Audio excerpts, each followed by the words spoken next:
All right, everyone. Hello, happy Monday. Hope you had a good weekend. Weather was so nice. Thank you for your conversation out here in Module 2. Again, this is an example of, even though we're very different in our programs, it's this sort of concept that allows us to see that we're a lot alike than we are different, in that you have a variety of expertise level in your courses, whether it's an expert to a novice, regardless of the program. And I thought you gave really good insight to how you manage it in your class. I like how it was talked about. If you can have these experts kind of turn around and help teach other students, whether it be just kind of a one-on-one, hey, help me out kind of thing. Couple ideas I could give you there that I've seen other instructors do is they assign sort of a shop foreman for the day, or you could call it a lab assistant. So if you have one of those expert students that you want to empower a little bit, I would pull them aside in private and say, hey, it's clear that you've got some really good experience here. Would you mind if I tapped you during class and had you help other students so that I can, get to everyone, that everyone gets the attention they need?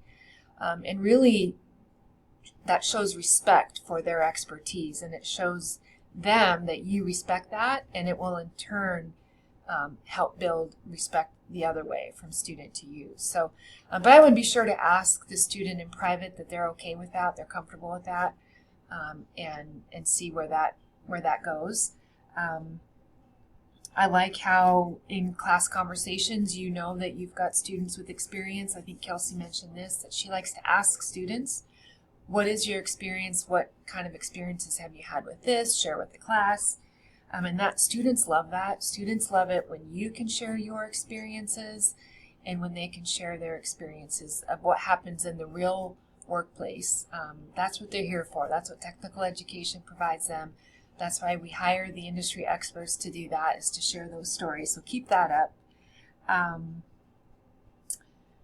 What else did I see here? I thought Eric brought up a good kind of symptom of what can happen if your experts in the classroom kind of start grouping together. I've never had an instructor say it like this, where if you don't sort of address your experts and give them maybe a job to do, they might end up kind of coming together. And he talked about how when they come together, they can inadvertently start driving the class at a pace that is really too fast for the novice. And I really thought that was a great point. And finding the best way we can to manage those behaviors, I think, is important, and addressing it in the beginning is our best chance at doing that. So I appreciated you bringing that up. I've just never had someone explain it in that way before. So good conversation here.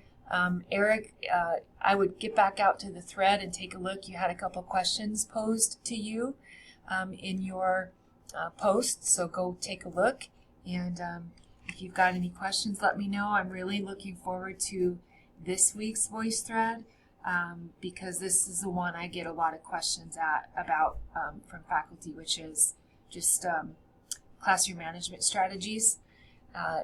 Oftentimes new faculty will think that a syllabus will manage the behavior, or the fact that these are adults, they're paying to be here, certainly they'll behave, and that's just not the case. So I'm looking forward to this week's conversation. But yeah, as always, let me know if you have any questions and how I can be helpful. Thank you.